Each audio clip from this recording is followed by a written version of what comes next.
137 രൂപ കിട്ടി അല്ലെ? വിജയസാറിന്റെ അവിടെ കണ്ടായിരുന്നു തോന്നുന്നു അല്ലെ? 137 രൂപ കിട്ടി. അയാൾക്ക് ഒരിക്കലും ഇല്ലാത്ത ആനന്ദമായിരുന്നു എന്നാ പറഞ്ഞത്.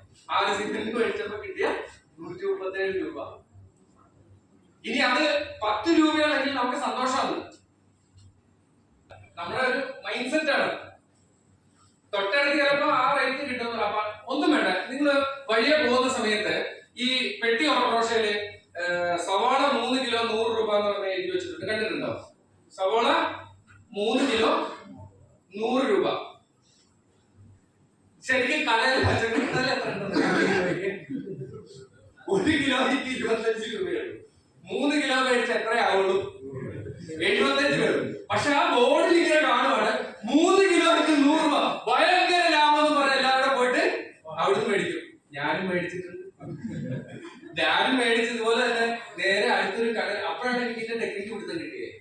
ഇതിങ്ങനെ ഭയങ്കര ലാഭമാണോ എന്ന് കരുതി മേടിച്ച് നേരെ ഈ പച്ചക്കറി അടുത്ത വേറൊരു ആവശ്യത്തിന് പോയ സമയത്ത് അവിടെ സവാള ഇരിപ്പുണ്ട്. ഞാൻ വെറുതെ വില കഴിച്ചു. ചേട്ടാ കിലോ 25 രൂപ. കിലോ 25 രൂപ. അപ്പൊ മറ്റൊരു പറ്റിച്ചല്ല. അപ്പൊ ഈ അവസ്ഥയാണ് നമുക്ക്. ഞാൻ പറഞ്ഞ ഒറ്റ കാര്യമുള്ളൂ, 10,000 രൂപ അങ്ങോട്ട് കൊടുത്തുകൊണ്ട് അവന് ഒരു പ്രാവശ്യം പർച്ചേസ് ചെയ്യാനായിട്ട് നമുക്ക് ഒരു വാതിൽ കാണിച്ചു കൊടുത്താൽ പിന്നത്തെ പർച്ചേസിന് നിങ്ങൾ കൂടെ പോകണം. വേണം.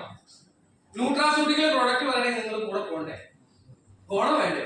ഒറ്റയ്ക്ക് പറയുക ആരെങ്കിലും ഇല്ല. അപ്പൊ ഇവിടെ എന്താ സംഭവിക്കുന്നത്? അറിയാതെ ഡ്യൂപ്ലിക്കേഷൻ നടക്കുകയാണ്.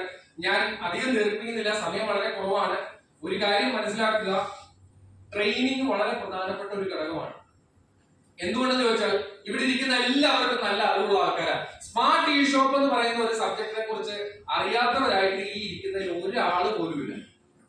പക്ഷെ ഇത് എങ്ങനെ പറയണം, എന്ത് പറയണം, ആൾക്കാർ ചോദിക്കുമ്പോൾ മറുപടി എന്ത് കൊടുക്കണം എന്ന് നമുക്ക് പഠിച്ചെങ്കിൽ മാത്രമേ എന്ത് ചെയ്യാൻ പറ്റുള്ളൂ, ഇത് പ്രോപ്പറായിട്ട് കമ്മ്യൂണിക്കേറ്റ് ചെയ്യാൻ പറ്റുള്ളൂ. ശരിയല്ലേ? ഇനിയുള്ള ആ ഷോപ്പുകളെ ബേസ് ചെയ്തിട്ടുള്ള ഒരു മൊമെന്റം നമുക്ക് ക്രിയേറ്റ് ചെയ്യാനായിട്ടുള്ള പ്ലാനിങ്ങുകളെല്ലാം സക്സസ് ആണ്. അടുത്തൊരു സ്റ്റെപ്പ് കൂടെ കഴിഞ്ഞാൽ ഇത് വേറൊരു ലെവലിലേക്കുള്ള ഒരു ടേക്ക് ഓഫ് സ്റ്റാർട്ട് ചെയ്യും. ഇപ്പൊ തന്നെ ഭയങ്കര ചർച്ചാ വിഷയമാണ്. നിങ്ങൾക്ക് അറിയാത്തോണ്ടാ, പുറത്തുള്ള പല കമ്പനിക്കാരും പല ആൾക്കാരും ഇത് എന്താണ് എന്ന് ഉറ്റുനോക്കിക്കൊണ്ടിരിക്കുക. ഇന്ന് നമ്മുടെ സൂരി സാറ് ഒരു പോസ്റ്റ് ഇട്ടു അല്ലെ?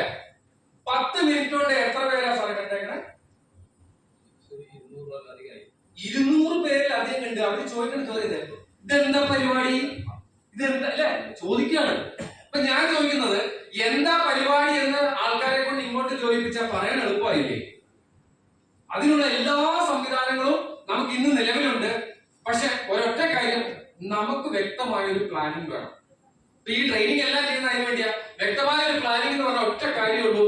അടുത്ത 1 വർഷം കൊണ്ട് നിങ്ങൾക്ക് ഈ സ്മാർട്ട് ഇ ഷോപ്പിലൂടെ എത്ര കസ്റ്റമേഴ്സിനെ ക്രിയേറ്റ് ചെയ്യാം? ലോകത്തിലുള്ള സകല ജനങ്ങൾക്കും സ്മാർട്ട് ഇ ഷോപ്പ് എന്ന് പറയുന്ന ഒരു ആപ്ലിക്കേഷനിലൂടെ തന്റെ ചിലവുകളെ വരുമാനമാക്കിക്കൊണ്ട് എല്ലാ വ്യക്തികൾക്കും വലിയൊരു ഫിനാൻഷ്യൽ ഫ്രീഡം നമ്മൾ ഉറപ്പുവരുത്തിക്കൊണ്ട് മുന്നോട്ട് പോകുന്ന ഒരു ആപ്ലിക്കേഷൻ ആണ്. അപ്പൊ അതിനുവേണ്ടി സഹകരിച്ച എല്ലാവർക്കും, ഇന്ന് നിങ്ങളുടെ വിലപ്പെട്ട സമയം, ഇത്രയും സമയം ചെലവഴിച്ചെത്തിയ എല്ലാവർക്കും ഒരിക്കൽ കൂടി നന്ദി പറഞ്ഞുകൊണ്ട് ഞാൻ നിർത്തുന്നു. Wish you all the best. Thank you.